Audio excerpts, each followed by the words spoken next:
Capítulo 6. Los gastos de circulación. 1.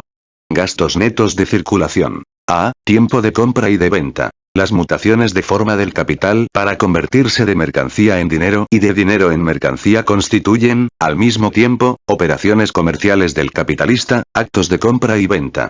El tiempo en que se operan estas mutaciones de forma del capital es, subjetivamente, desde el punto de vista del capitalista, tiempo de venta y de compra, el tiempo durante el cual el capitalista actúa en el mercado como vendedor y comprador.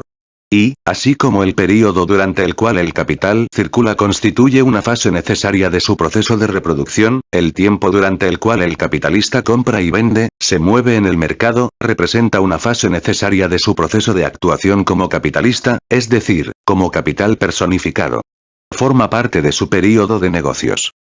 Puesto que partimos del supuesto de que las mercancías se compran y se venden por su valor, estas operaciones no hacen más que transferir el mismo valor de una forma a otra, de la forma mercancía a la forma dinero y viceversa. Es decir, solo operan un simple cambio de forma. Cuando las mercancías se venden por lo que valen, la magnitud de valor permanece invariable, tanto en manos del comprador como en las del vendedor. Lo único que cambia es la forma bajo la cual existe. Cuando, por el contrario, las mercancías no se venden por su valor, permanece invariable la suma de los valores transferidos, pues se compensa la diferencia de más en uno de los lados con la diferencia de menos en el otro. Pero las metamorfosis M, D y D, M son operaciones que se desarrollan entre el comprador y el vendedor. Estos necesitan tiempo para ponerse de acuerdo, tanto más cuanto que se trata de una lucha en que cada cual trata de lucrar a costa del otro, y cuando dos hombres de negocios se enfrentan, ya se sabe. When Greg meets Greg ten comes the two go war. Este cambio de forma supone tiempo y trabajo, pero no para crear valor, sino simplemente para transferirlo de una forma a otra, sin que una cosa cambie por el hecho de que ambas partes intenten mutuamente apropiarse, en esta operación, una cantidad adicional de valor. Este trabajo, acrecentado por las intenciones malignas de las dos partes, no crea ningún valor, del mismo modo que el trabajo invertido en un proceso judicial no aumenta en lo más mínimo la magnitud del valor del objeto litigioso. Acontece con este trabajo, que representa una fase necesaria del proceso capitalista de producción en su totalidad, proceso que incluye también la circulación o va implícito en ella, algo parecido a lo que ocurre con el trabajo de combustión de una materia empleada para producir calor.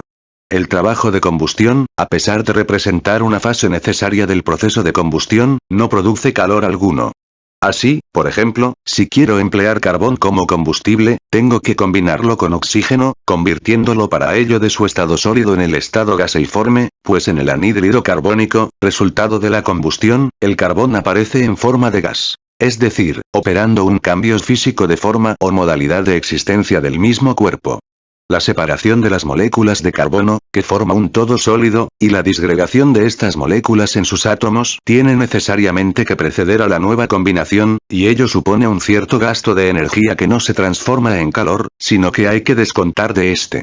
Por tanto, si los poseedores de mercancías no son capitalistas, sino productores directos que trabajan por cuenta propia, el tiempo que inviertan en comprar o vender deberá descontarse de su tiempo de trabajo, razón por la cual estos operarios procuran siempre tanto en la antigüedad como en la Edad Media realizar tales operaciones los domingos y días festivos. Las dimensiones que la circulación de las mercancías toma en manos del capitalista no pueden, naturalmente, convertir en fuente de valor este trabajo que no crea valor alguno, sino que se limita a hacer cambiar al valor de forma. Y el milagro de esta transubstanciación no puede obrarse tampoco por medio transposición de sujetos, es decir, haciendo que el trabajo de combustión a que nos referimos, en vez de ser ejecutado directamente por el capitalista industrial, se convierta en misión exclusiva de terceras personas a sueldo de él. Naturalmente, estas terceras personas no pondrán su trabajo a disposición suya por amor a suseux. Al encargado de cobrar las rentas de un terrateniente o a la ordenanza de un banco le tiene sin cuidado el que su trabajo no aumente ni en un ápice la magnitud de valor de las rentas cobradas, o de las monedas de oro trasladadas en talegas a otro banco. Para el capitalista que hace trabajar a otros a su servicio, la compra y la venta constituyen una función fundamental. Como se apropia en una gran escala social el producto de muchos, tiene que vender también este producto en las mismas proporciones, y luego volver a convertir el dinero en los elementos de producción. Pero, el tiempo empleado en la compra y en la venta no crea tampoco en este caso ningún valor. La función del capital comercial suscita aquí cierta ilusión. Sin embargo, aún sin entrar por ahora en detalles, es evidente, desde luego, que aunque por efecto de la división del trabajo una función que, siendo de suyo improductiva, constituye una fase necesaria en el proceso de la reproducción, se convierta de una operación accesoria realizada por muchos en operación exclusiva de unos cuantos, en incumbencia específica de estos, no cambia para nada, de por sí, el carácter de la función. Puede ocurrir que un comerciante, considerado aquí como simple agente encargado de hacer cambiar de forma las mercancías, como simple comprador y vendedor, acorte, con sus operaciones, el tiempo de compra y venta de muchos productores. En este caso, habrá que considerarlo como una máquina destinada a reducir un gasto inútil de fuerzas, ayudando a dejarlas libres para emplearlas en el proceso de producción. Supongamos, para simplificar la cosa, pues más adelante examinaremos al comerciante como capitalista y como capital comercial, que este agente dedicado a comprar y vender sea una persona que vende su trabajo. Su fuerza y su tiempo de trabajo se invierten en las operaciones M, D y D. M vive por tanto de esto, como otros viven, por ejemplo, de hilar o de amasar píldoras. Y realiza una función necesaria, ya que el proceso de reproducción incluye también funciones improductivas. Trabaja lo mismo que otro cualquiera, con la particularidad de que el contenido de su trabajo no crea un valor ni un producto. Figura entre los Faux-Frais de la producción. Su utilidad no consiste en convertir una función improductiva en productiva o un trabajo improductivo en productivo. Si pudiera operarse semejante transformación mediante una simple transferencia de funciones, ello constituiría un milagro.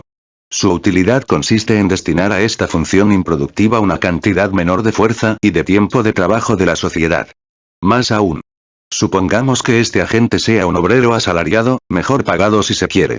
Por bien que se le pague, como obrero asalariado trabajará necesariamente una parte de su tiempo gratis. Obtendrá, por ejemplo, diariamente, el producto de valor de 8 horas de trabajo y trabajará 10.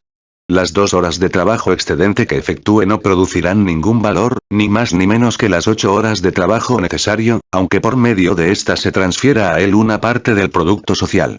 En primer lugar, porque, considerada la cosa desde el punto de vista social, en esta simple función circulatoria, se seguirá desperdiciando, lo mismo que antes, una fuerza de trabajo durante 10 horas diarias. Dicha fuerza de trabajo no puede emplearse en ninguna otra cosa, no puede emplearse en rendir trabajo productivo. En segundo lugar, porque la sociedad no paga a las 2 horas de trabajo sobrante, a pesar de que el individuo que efectúa este las rinde. La sociedad no se apropia por medio de este trabajo ningún producto o valor adicional. Lo que pasa es que los gastos de circulación que dicho individuo representa se reducen en una quinta parte, de 10 horas a 8. La sociedad no paga ningún equivalente por una quinta parte de este tiempo activo de circulación de que aquel es agente. Y si es el capitalista quien lo emplea, el hecho de no pagar estas 2 horas disminuirá los gastos de circulación de su capital, que representan una merma de sus ingresos. Es, para él, una ganancia positiva, ya que reduce el límite negativo puesto a la valorización de su capital. En cambio, si son los pequeños productores independientes de mercancías quienes dedican a comprar y vender una parte de su propio tiempo, este será o bien tiempo invertido en los intervalos de su función productiva o bien tiempo que viene a mermar su período de producción. En todo caso, el tiempo invertido para estos fines representa un costo de circulación, que no añade nada a los valores transferidos. Es el costo necesario para transferirlos de la forma mercancía a la forma dinero. Cuando el productor capitalista de mercancías actúa como agente de la circulación, se distingue del productor directo de mercancías en que vende y compra en mayor escala, funcionando, por tanto, como agente de la circulación en una escala también mayor. Pero el fenómeno no cambia, sustancialmente, por el hecho de que el volumen de sus negocios le obligue o le consienta comprar, alquilar, como obreros asalariados agentes de circulación propios. Hasta cierto grado, es necesario invertir en el proceso de circulación, considerado como simple cambio de forma, fuerza y tiempo de trabajo. Pero, aquí, esto aparece como una inversión de capital adicional. Hay que invertir una parte del capital variable en comprar estas fuerzas de trabajo aplicables solamente en la circulación. Este desembolso de capital no crea un producto ni un valor. Disminuye por tanto el volumen en que el capital desembolsado funciona productivamente. Es como si una parte del producto se convirtiese en una máquina destinada a comprar y vender la parte restante de dicho producto. Esta máquina representa una merma de producto. No interviene activamente en el proceso de producción, aunque pueda disminuir la fuerza de trabajo, etc., invertida en la circulación. Constituye, simplemente, una parte de los gastos de circulación.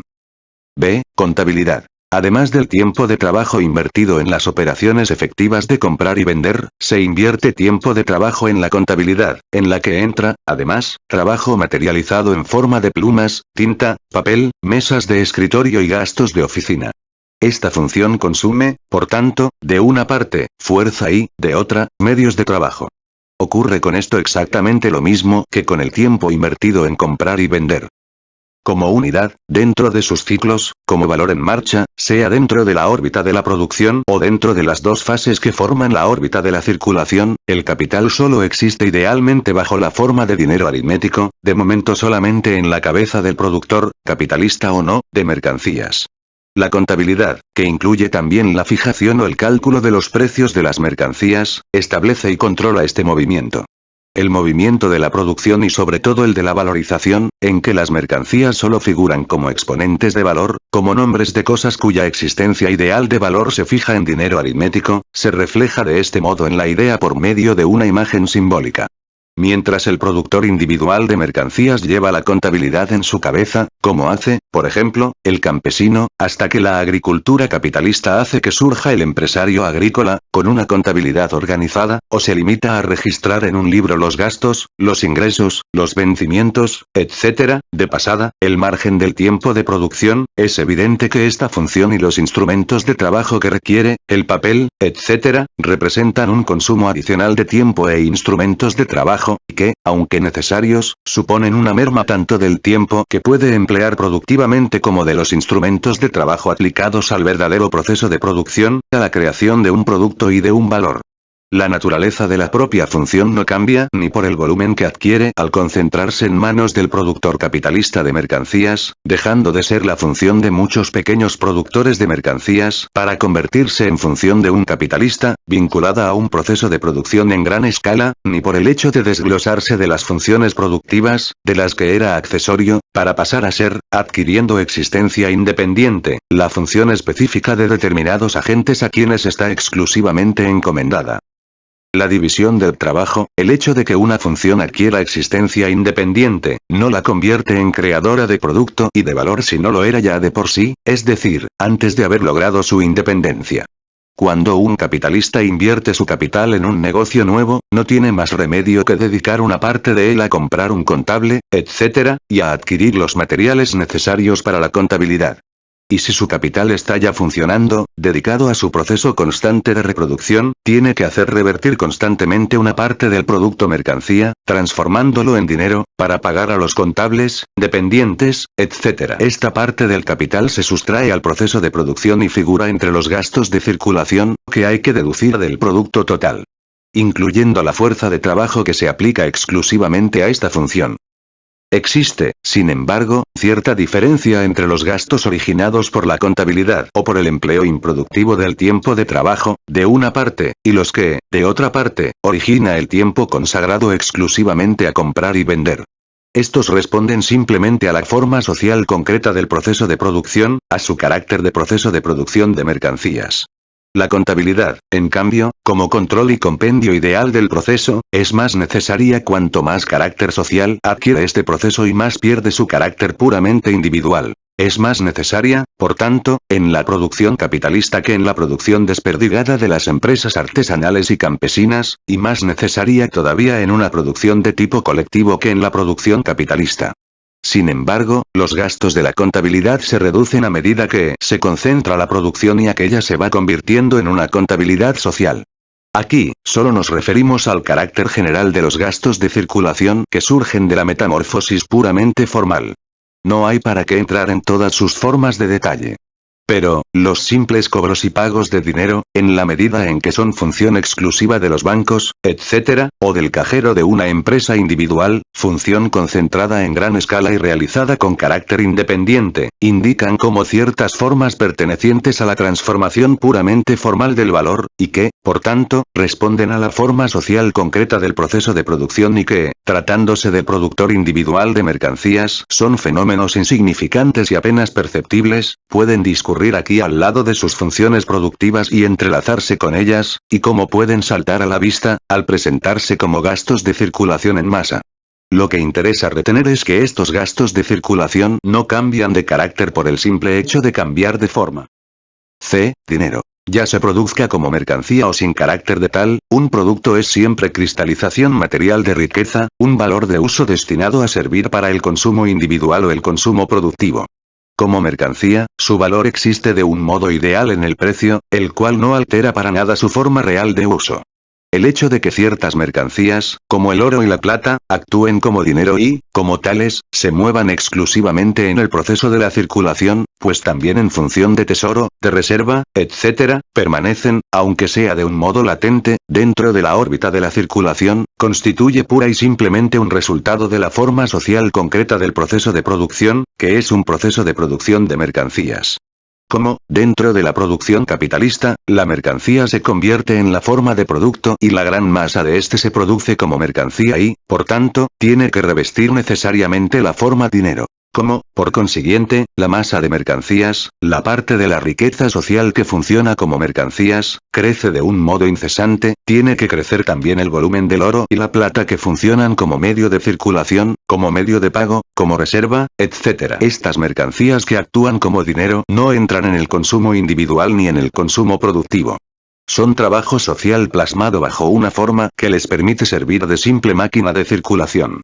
Pero, además de condenar a una parte de la riqueza social a esta forma improductiva, el desgaste del dinero reclama la constante reposición de este o la transformación de más trabajo social, bajo la forma de producto, en más oro y plata. Estos gastos de reposición, en las naciones de capitalismo desarrollado, son considerables, ya que la parte de la riqueza condenada a revestir la forma de dinero es muy voluminosa. El oro y la plata, como mercancías dinero, constituyen para la sociedad gastos de circulación, que brotan exclusivamente de la forma social de la producción. Representan Faux-Frais de la producción de mercancías en general, que crecen a medida que se desarrolla la producción de mercancías y, en particular, la producción capitalista. Es una parte de la riqueza social que necesita sacrificarse al proceso de circulación. Los gastos de circulación, derivados del simple cambio de forma del valor, de la circulación idealmente considerada, no se incorporan al valor de las mercancías. Las partes de capital desembolsadas para hacerles frente constituyen desde el punto de vista del capitalista, simples deducciones del capital productivamente invertido. Los gastos de circulación que ahora examinamos tienen un carácter distinto.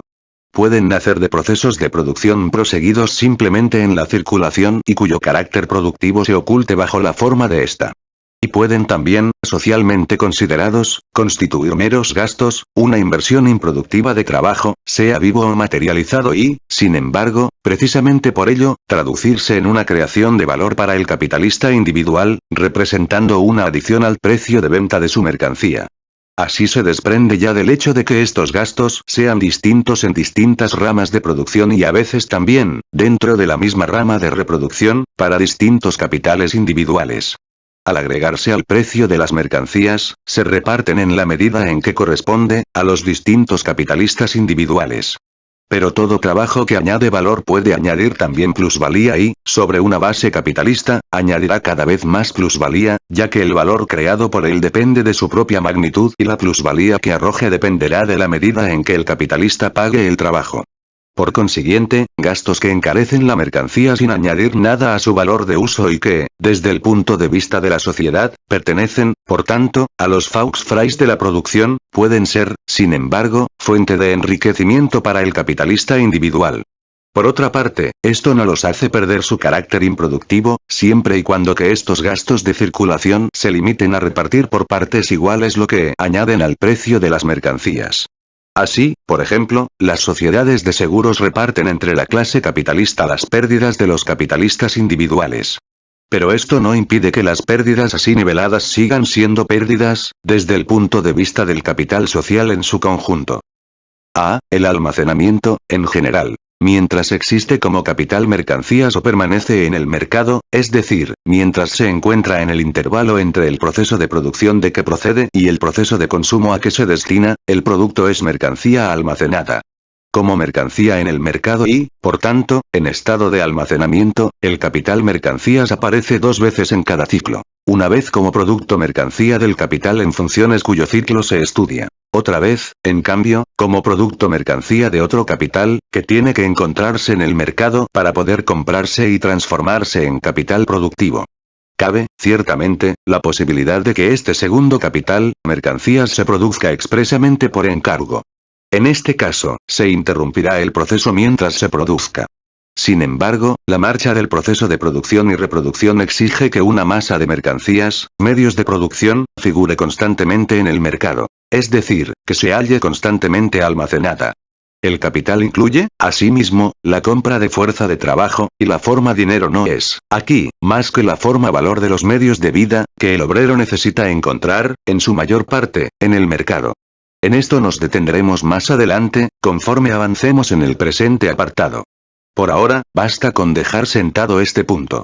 Si nos situamos en el punto de vista del valor capital en funciones ya convertido en producto mercancías y pendiente de ser vendido o transformado nuevamente en dinero, es decir, que actúa ya en el mercado como capital mercancías, veremos que el estado que reviste bajo la forma de almacenamiento constituye una permanencia involuntaria y contraproducente en el mercado. Cuanto más rápidamente se venda, mejor funcionará el proceso de reproducción. La permanencia bajo el cambio de forma, impide el cambio real de materia que tiene que operarse en el ciclo del capital, e impide también su función ulterior de capital productivo. Por otra parte, la existencia constante de la mercancía en el mercado, el almacenamiento de mercancías, es para D.M. condición de funcionamiento del proceso de reproducción, así como de la inversión de capital nuevo o adicional. La permanencia del capital mercancías, bajo la forma de almacenamiento, en el mercado, supone edificios, almacenes, depósitos de mercancías y, por tanto, una inversión de capital constante. Supone, además, pago de salarios para almacenar las mercancías en sus depósitos. Finalmente, las mercancías se deterioran y están expuestas a la acción de elementos nocivos para ellas. Para protegerlas contra estas influencias, hay que desembolsar capital adicional, tanto en instrumentos de trabajo en forma materializada como en fuerza de trabajo. La existencia del capital bajo su forma de capital mercancías, y por tanto de mercancías almacenadas, origina, como se ve, gastos que, no perteneciendo a la órbita de la producción, figuran entre los gastos de circulación. Estos gastos de circulación se distinguen de los estudiados en el apartado 1 en que, hasta cierto punto, entran a formar parte del valor de las mercancías, es decir, encarecen estas. El capital y la fuerza de trabajo destinados a mantener y conservar las mercancías almacenadas son sustraídos al proceso directo de producción. Pero, por otra parte, los capitales empleados para estos fines, incluyendo la fuerza de trabajo, deben reponerse, como parte integrante del capital, a costa del producto social.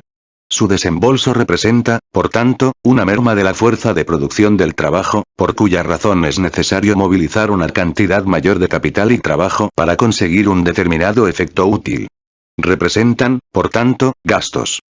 Ahora bien, en la medida en que los gastos de circulación que obedecen al almacenamiento de mercancías solo surgen en el intervalo de la transformación de los valores existentes de la forma mercancía en la forma dinero, es decir, en la medida en que solo responden a la forma social concreta del proceso de producción, simplemente al hecho de que el producto se produzca como mercancía y deba, por tanto, transformarse en dinero, comparten por entero el carácter de los gastos de circulación enumerados en el apartado anterior.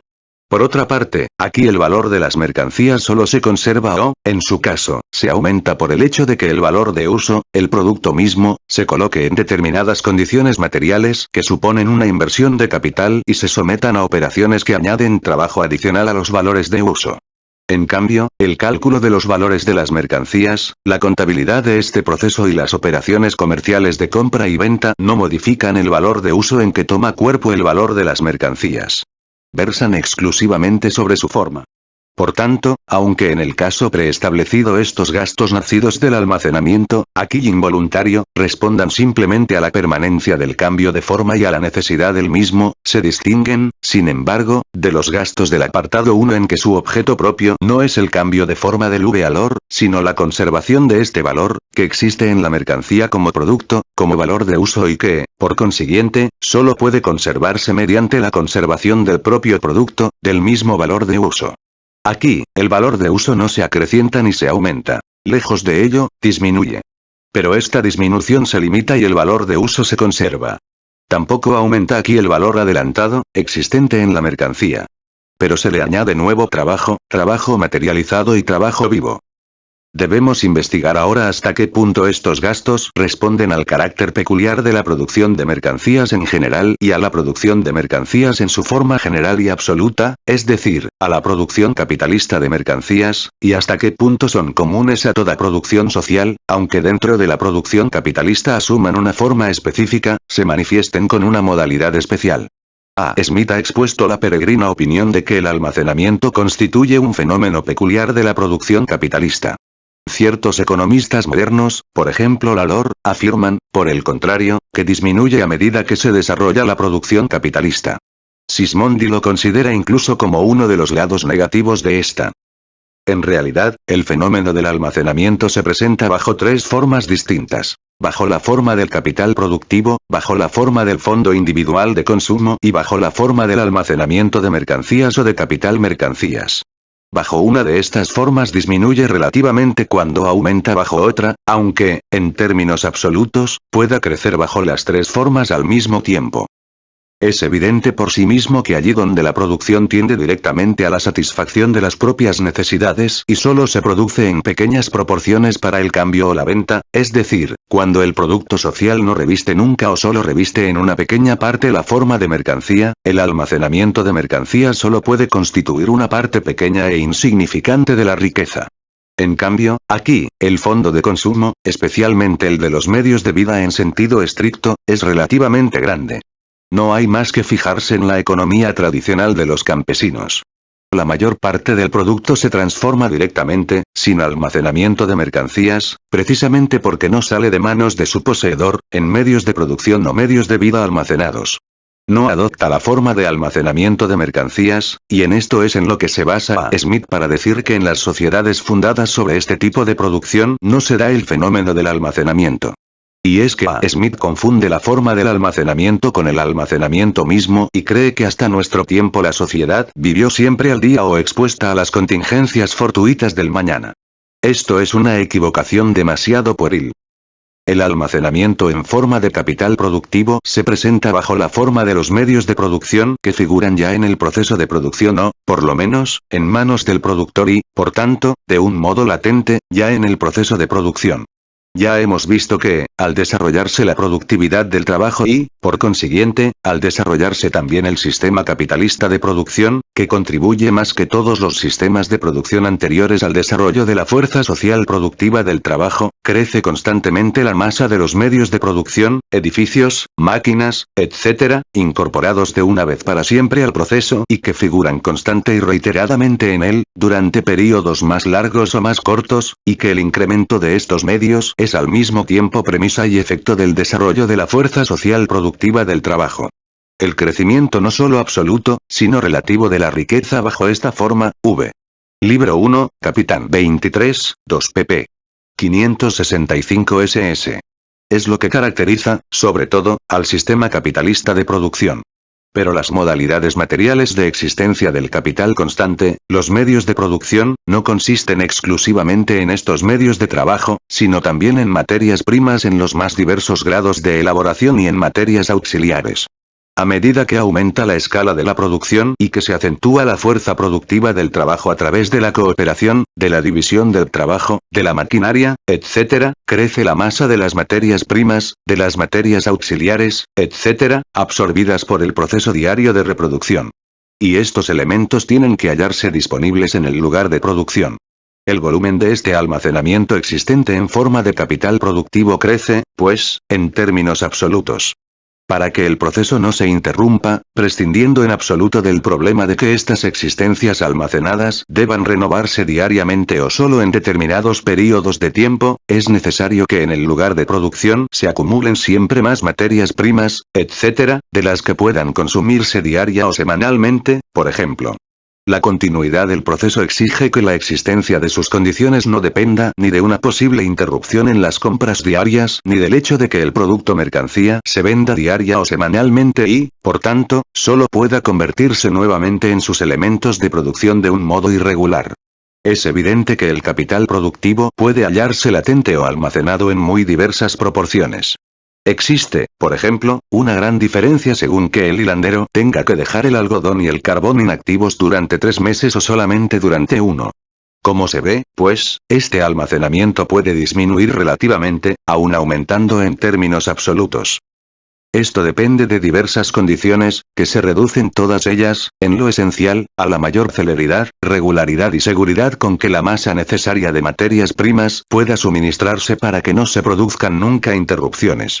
Cuanto menos se den estas condiciones, es decir, cuanto menores sean la celeridad, regularidad y seguridad de ese suministro, mayor tendrá que ser la parte latente del capital productivo, es decir, de las existencias de materias primas, etc., almacenadas en manos del productor y pendientes de su elaboración. Estas condiciones se hallan en razón inversa al grado de desarrollo de la producción capitalista y, por tanto, a la fuerza productiva del trabajo social. Y lo mismo ocurre, por consiguiente, con el almacenamiento bajo esta forma. Sin embargo, lo que aquí se presenta, por ejemplo, en la LOR, como disminución del almacenamiento solo es, en parte, disminución del almacenamiento en forma de capital mercancías o del verdadero almacenamiento de mercancías. Es decir, un simple cambio de forma del mismo almacenamiento.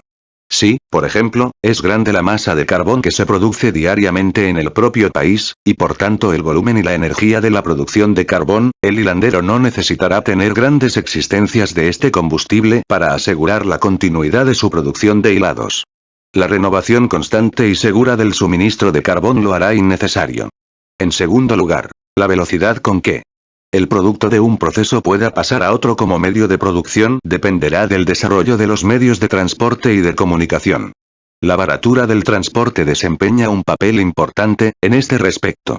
Por ejemplo, el transporte continuo de pequeñas cantidades de carbón de la mina a la hilandería resultaría más caro que el suministro de una gran masa de carbón para largo tiempo, suponiendo que el transporte sea, relativamente, más barato. Estas dos circunstancias que hemos examinado se desprenden del mismo proceso de producción. En tercer lugar, influye, también el desarrollo del sistema de crédito. Cuanto menos dependa el hilandero de la venta inmediata de su hilo para la renovación de sus existencias de algodón, carbón, etc., y esa dependencia inmediata será menor cuanto más desarrollado se halla el sistema del crédito, menor será el volumen relativo de esas existencias necesario para asegurar en una escala de A la producción continua de hilo sin hallarse sujeto a las contingencias de su venta. En cuarto lugar, hay muchas materias primas, artículos a medio fabricar, etc., que necesitan largos periodos de tiempo para su producción, que es lo que ocurre principalmente con todas las materias primas suministradas por la agricultura. Por tanto, para que el proceso de producción no se interrumpa, será necesario contar con determinadas existencias de esos elementos, para hacer frente a todo el período durante el cual no aparece el nuevo producto llamado a sustituir al antiguo. Si estas existencias disminuyen en manos del capitalista industrial, esto solo demuestra una cosa, que aumentan, en forma de almacenamiento de mercancías, en manos del comerciante. El desarrollo de los medios de transporte, por ejemplo, permite trasladar rápidamente de Liverpool a Manchester el algodón depositado en el puerto de desembarque, de modo que el fabricante puede ir renovando sus existencias de algodón en cantidades relativamente pequeñas y a medida que lo necesita. Pero el algodón que él no adquiere se va acumulando en una masa tanto mayor, como mercancía almacenada, en manos de los comerciantes de Liverpool. Se trata, por tanto, de un simple cambio de forma del almacenamiento, circunstancia en que no pararon Mientes Lalor y otros. Y, si nos fijamos en el capital social, vemos que es la misma masa de productos la que sigue figurando aquí en forma de almacenamiento. En un país determinado, el volumen en que tiene que hallarse disponible la masa necesaria para un año, por ejemplo, disminuye a medida que se desarrollan los medios de transporte. Si entre los Estados Unidos e Inglaterra navegan muchos barcos de vapor y de vela, las posibilidades de renovar las existencias de algodón de Inglaterra aumentarán, disminuyendo con ello la masa de algodón almacenado que por término medio debe existir en Inglaterra. También influye en esto el desarrollo del mercado mundial y, por tanto, la multiplicación de las fuentes de suministro del mismo artículo. Un mismo artículo es suministrado parcialmente por diversos países y en diversos períodos de tiempo. B. El verdadero almacenamiento de mercancías. Ya hemos visto que, dentro de la producción capitalista, la mercancía se convierte en forma general del producto, tanto más cuanto más se desarrolla en extensión y en profundidad aquel régimen de producción. Existe, por tanto, lo mismo si se toman como punto de comparación modos de producción anteriores que si nos fijamos, en el mismo modo de producción capitalista, pero en un grado inferior de desarrollo, incluso suponiendo que el volumen de la producción sea el mismo, una parte incomparablemente mayor del producto que reviste forma de mercancía. Y toda mercancía, y también, por consiguiente, todo capital mercancías, que no es, a su vez, más que mercancía, si bien bajo la forma o modalidad de valor capital, constituye, siempre que no pase directamente de su órbita de producción al consumo individual o productivo, es decir, en el intervalo durante el cual aparece en el mercado, un elemento de las existencias de mercancías almacenadas. Por tanto, de por sí, suponiendo que el volumen de la producción permanezca idéntico, las existencias de mercancías, o sea, esta sustantivación y plasmación de la forma mercancía del producto, crecen a medida que crece la producción capitalista. Como sabemos, esto no es más que un simple cambio de forma del almacenamiento. Es decir, que si por un lado aumentan las existencias en forma de mercancías, es porque por otro lado disminuyen bajo la forma de existencias directas de producción o de consumo. Cambia, simplemente, la forma social de las existencias. Y si, al mismo tiempo, no cambia solamente la magnitud relativa de las existencias de mercancías en proporción al producto total de la sociedad, sino también su magnitud absoluta es, porque a medida que se desarrolla la producción capitalista crece la masa del producto total. Al desarrollarse la producción capitalista, la escala de la producción es determinada en grado cada vez menor por la demanda directa de producto y en grado cada vez mayor por el volumen del capital de que el capitalista individual dispone, por el impulso de valorización de su capital y por la necesidad de la continuidad y la extensión de su proceso de producción. Con ello, crece necesariamente, en cada rama especial de producción, la masa de productos que aparecen en el mercado bajo forma de mercancías, o buscan comprador. Aumenta la masa de capital plasmada durante más o menos tiempo bajo la forma de capital mercancías. Aumentan, por tanto, las mercancías almacenadas. Finalmente, la mayor parte de los individuos de la sociedad se ven convertidos en obreros asalariados, en gentes que viven sin reservas, que perciben su salario semanalmente y se lo gastan al día, y que, por tanto, necesitan encontrar sus medios de vida disponibles en el mercado.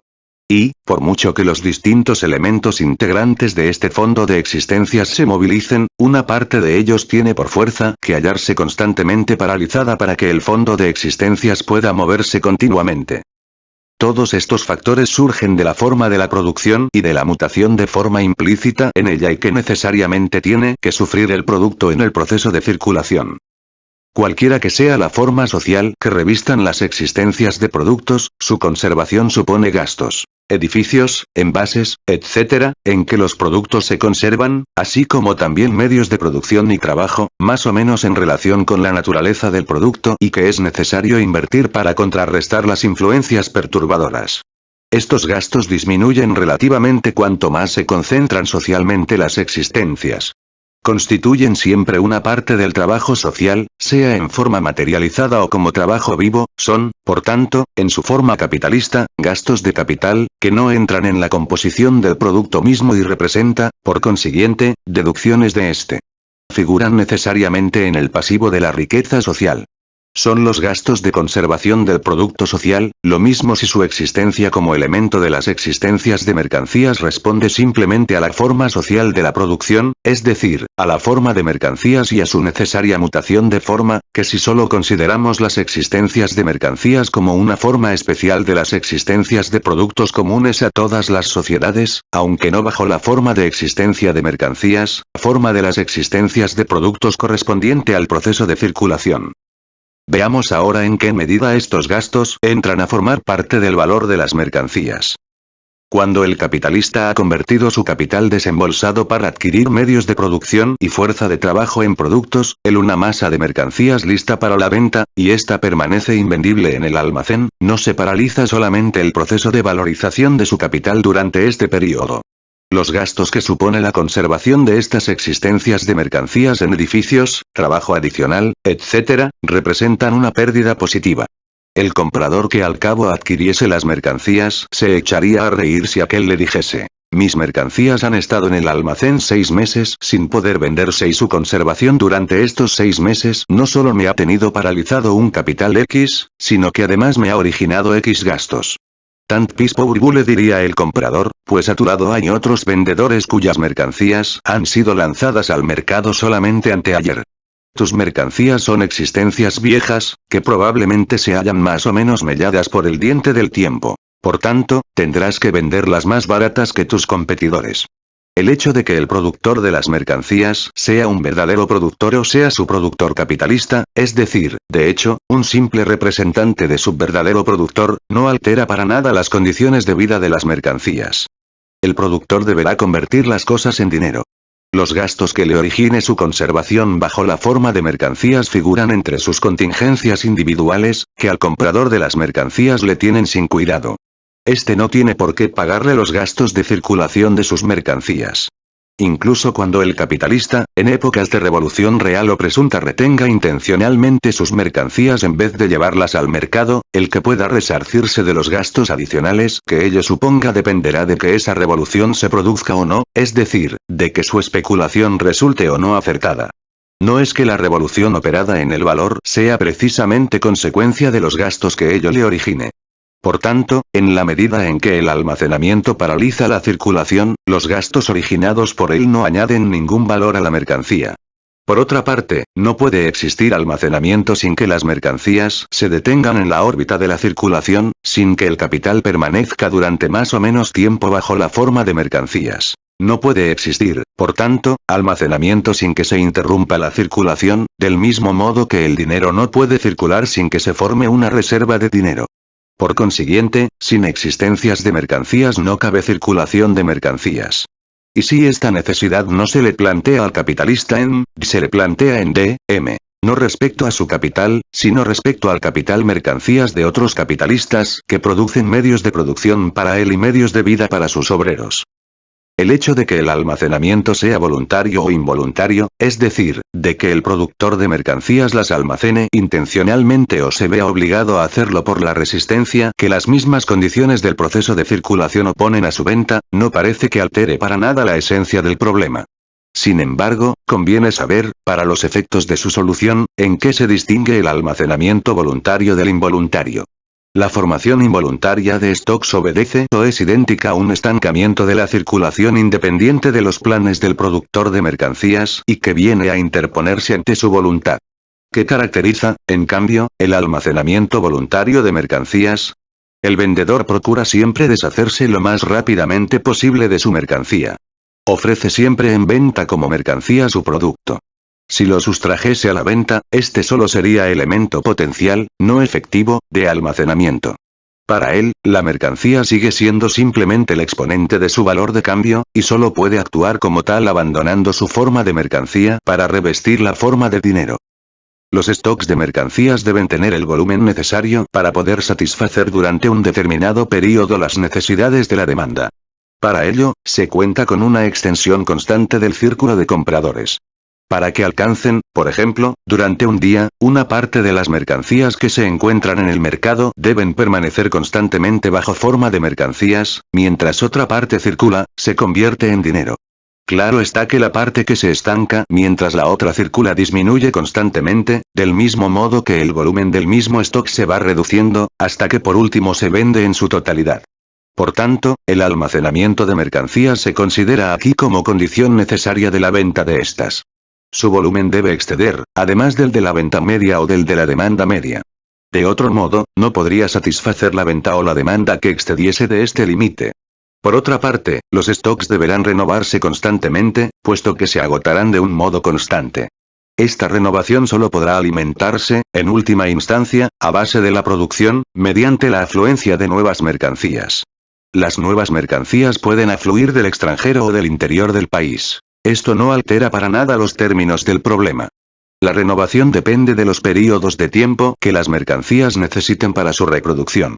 Los stocks de mercancías deben bastar para cubrir estos períodos. El hecho de que las mercancías almacenadas no permanezcan en manos de su productor, sino que discurran a lo largo de distintos canales que van desde el gran almacenista hasta el comerciante al por menor, no influye para nada en el problema mismo, aunque sí en su modo de manifestarse. Desde el punto de vista social, una parte del capital sigue revistiendo la forma de mercancías almacenadas mientras la mercancía no entre en el consumo productivo o individual. El propio productor procura formar un stock de mercancías correspondiente a su demanda media, para no depender directamente de la producción y asegurarse constante clientela. Se establecen plazos de compra en consonancia con los períodos de producción y las mercancías se almacenan durante un tiempo más o menos largo, hasta que pueden reponerse con nuevos ejemplares de la misma clase. Y este almacenamiento asegura la persistencia y continuidad del proceso de circulación y, por tanto, del proceso de reproducción, que forma parte de aquel. Recordemos que el proceso de M puede operarse para el productor de M aunque M se encuentre todavía en el mercado. Si el mismo productor quisiera retener su propia mercancía en el almacén hasta venderla al consumidor definitivo, tendría que poner en movimiento dos capitales, uno como productor de la mercancía y otro como comerciante. En cuanto a la misma mercancía, ya se la considere de por sí o como parte integrante del capital social, el problema no cambia para nada por el hecho de que los gastos del almacenamiento recaigan sobre su productor o se repartan entre una serie de comerciantes desde A hasta Z. Cuando el stock de mercancías no sea otra cosa que la forma mercancías del stock que existiría al llegar a una determinada fase de la producción social, bien como stock productivo, fondo latente de producción, o como fondo de consumo, reserva de medios de consumo, si no existiese como stock de mercancías, los gastos que supone la conservación del stock, y por tanto los gastos de formación de este, es decir, el trabajo materializado o vivo invertido en ello, son también gastos simplemente transferidos de conservación, bien del fondo social de producción, bien del fondo social de consumo. La elevación de valor de la mercancía determinada por ello solo divide estos gastos pro rata entre las distintas mercancías, ya que difieren con respecto a las distintas clases de estas. Los gastos de almacenamiento siguen siendo deducciones de la riqueza social, aunque representen una condición de existencia de la misma. El almacenamiento de mercancías solo es normal en cuanto es condición de la circulación de mercancías y una forma necesaria dentro de esta misma. En cuanto este aparente estancamiento es, por tanto, forma de la misma circulación, del mismo modo que la formación de una reserva de dinero es condición de la circulación monetaria. En cambio, cuando las mercancías almacenadas en receptáculos circulatorios no dejan sitio a la nueva oleada de la producción que viene detrás y cuando, por consiguiente, los almacenes se hallen abarrotados hasta el exceso, el almacenamiento de mercancías se extiende a consecuencia del estancamiento de la circulación, del mismo modo que crecen los tesoros al estancarse la circulación del dinero. No importa, para estos efectos, que el estancamiento se produzca en los depósitos del capitalista industrial o en los almacenes del comerciante. En este caso, el almacenamiento de mercancías no es condición de la venta ininterrumpida, sino consecuencia de la imposibilidad de dar salida a las mercancías mediante su venta. Los gastos son los mismos. Pero como ahora brotan simplemente de la forma, es decir, de la necesidad de convertir las mercancías en dinero y de la dificultad de operar esta metamorfosis, no se incorporan al valor de la mercancía, sino que representan deducciones, pérdidas de valor en la realización de esta. Sin embargo, la modalidad normal y la anormal del almacenamiento no se distinguen en cuanto a la forma. Ambas representan, además, estancamientos de la circulación, y esto hace que ambos fenómenos puedan confundirse y engañar a los mismos agentes de la producción, tanto más cuanto que el proceso de circulación de su capital puede seguir su curso, para el productor, aunque se estanque el proceso de circulación de sus mercancías, una vez que éstas pasan a manos de los comerciantes. Y al aumentar el volumen de la producción y del consumo aumenta también, si las demás circunstancias permanecen invariables, el volumen de las mercancías almacenadas. Estas son renovadas y absorbidas con la misma rapidez, pero su volumen es mayor. El volumen de las mercancías almacenadas, incrementado por el estancamiento de la circulación, puede, pues, fácilmente confundirse con un síntoma de la ampliación del proceso de reproducción, sobre todo a partir del momento en que el desarrollo del sistema de crédito permite mixtificar el movimiento real. Los gastos del almacenamiento consisten en una disminución cuantitativa de la masa de productos, por ejemplo, cuando la mercancía almacenada sea harina. 2. En un deterioro de la calidad. 3. En el trabajo materializado y vivo que se requiere para conservar las mercancías almacenadas. 3. Gastos de transporte. No es necesario entrar aquí en todos los detalles de los gastos de circulación, como son por ejemplo el embalaje, la clasificación de las mercancías, etc. La ley general es que todos los gastos de circulación que responden simplemente a un cambio de forma de la mercancía no añaden a esta ningún valor. Son simples gastos destinados a la realización del valor o a traducirlo de una forma a otra. El capital desembolsado para hacer frente a estos gastos, incluyendo el trabajo movilizado por él, figura entre los Faux-Frais de la producción capitalista. Este capital debe reembolsarse del producto sobrante y representa, si nos fijamos en la clase capitalista en su conjunto, una deducción de la plusvalía o del producto sobrante, del mismo modo que el tiempo que un obrero invierte para comprar sus medios de vida representa tiempo perdido. Hay, sin embargo, una clase de gastos que tienen demasiada importancia para que no tratemos de ellos aquí, siquiera sea brevemente. Dentro del ciclo del capital y de la metamorfosis de las mercancías, que constituye una fase del mismo, se opera el cambio de materia del trabajo social. Puede ocurrir que este cambio de materia determine el cambio de lugar de los productos, su desplazamiento real de un sitio a otro. Pero no es indispensable, pues la circulación de las mercancías puede realizarse sin que éstas se desplacen físicamente, del mismo modo que cabe la posibilidad de un transporte de productos sin circulación de mercancías, e incluso sin intercambio directo de aquellos. Así, por ejemplo, si A vende una casa a B, esta casa circula como mercancía, sin moverse del sitio. E incluso tratándose de mercancías muebles como el algodón o el hierro fundido, vemos cómo se están quietos en el almacén mientras recaen sobre ellos docenas y docenas de procesos de circulación, mientras los especuladores los compran y los vuelven a vender. Lo que se mueve realmente, en estos casos, es el título de propiedad sobre la cosa, no la cosa misma. Y por otra parte, entre los incas, por ejemplo, la industria del transporte llegó a adquirir gran importancia, a pesar de que en aquellos pueblos el producto social no circulaba como mercancía ni se distribuía tampoco por medio del trueque. Por tanto, aunque dentro de la producción capitalista la industria del transporte aparezca como causa de los gastos de circulación, esta forma especial de manifestarse no altera para nada los términos del problema. Las masas de productos no aumentan por el hecho de ser transportadas. Y aunque sus cualidades naturales puedan cambiar por efecto del transporte, esto no constituye, con ciertas excepciones, un efecto útil deliberado, sino un mal inevitable. Sin embargo, el valor de uso de las cosas solo se realiza con su consumo y este puede exigir su desplazamiento de lugar y, por tanto, el proceso adicional de producción de la industria del transporte. Por consiguiente, el capital productivo invertido en esta añade valor a los productos transportados, unas veces mediante la transferencia de valor de los medios de transporte y otras veces mediante la adición de valor que el trabajo de transporte determina. Esta última adición de valor se descompone, como ocurre siempre en la producción capitalista, en dos partes. Una es la que repone los salarios, otra es la plusvalía. El desplazamiento del lugar del objeto sobre que recae el trabajo y de los medios y fuerzas de trabajo necesarios para ejecutarlo, por ejemplo, del algodón al trasladarse de la sección de cardado a la sección de hilado, o del carbón al salir del pozo a la bocamina, tiene una gran importancia en todo proceso de producción. El traslado del producto terminado como mercancía elaborada de un centro independiente de producción a otro geográficamente alejado de aquel, representa el mismo fenómeno, aunque en mayor escala. El transporte de los productos de un centro de producción a otro va seguido por el de los productos terminados de la órbita de producción a la órbita de consumo. Mientras no se realiza este movimiento, el producto no está en condiciones de ser consumido. Es ley general de la producción de mercancías, como más arriba hemos dicho, la de que la productividad del trabajo y su creación de valor se hallan en razón inversa. Esta ley es aplicable a todas las industrias, incluyendo la del transporte.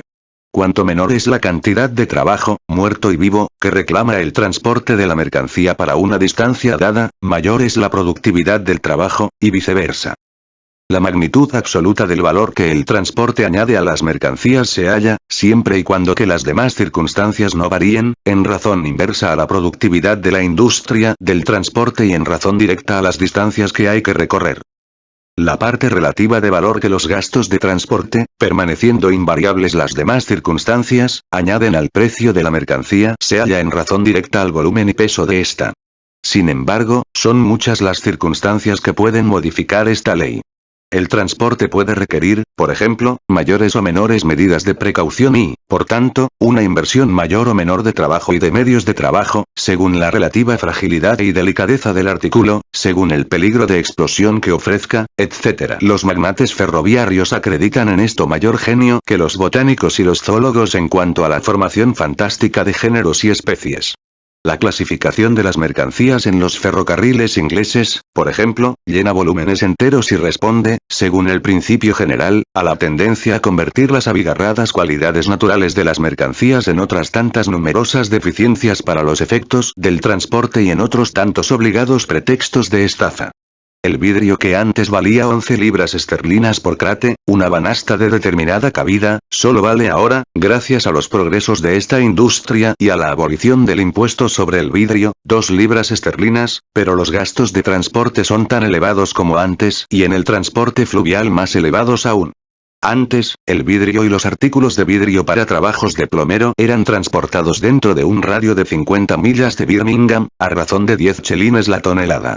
Ahora, el precio del transporte se ha triplicado, con el pretexto del riesgo que supone la fragilidad de esta mercancía.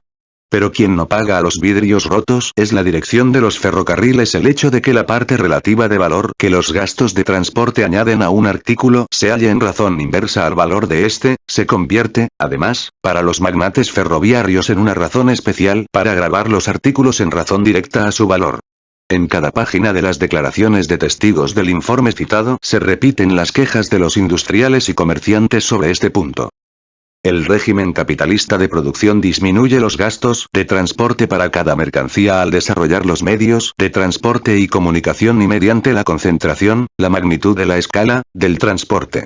Aumenta la parte del trabajo social, vivo y materializado, que se invierte en el transporte de mercancías, en primer lugar al transformar en mercancías la mayor parte de los productos y en segundo lugar al sustituir los mercados locales por otros más alejados.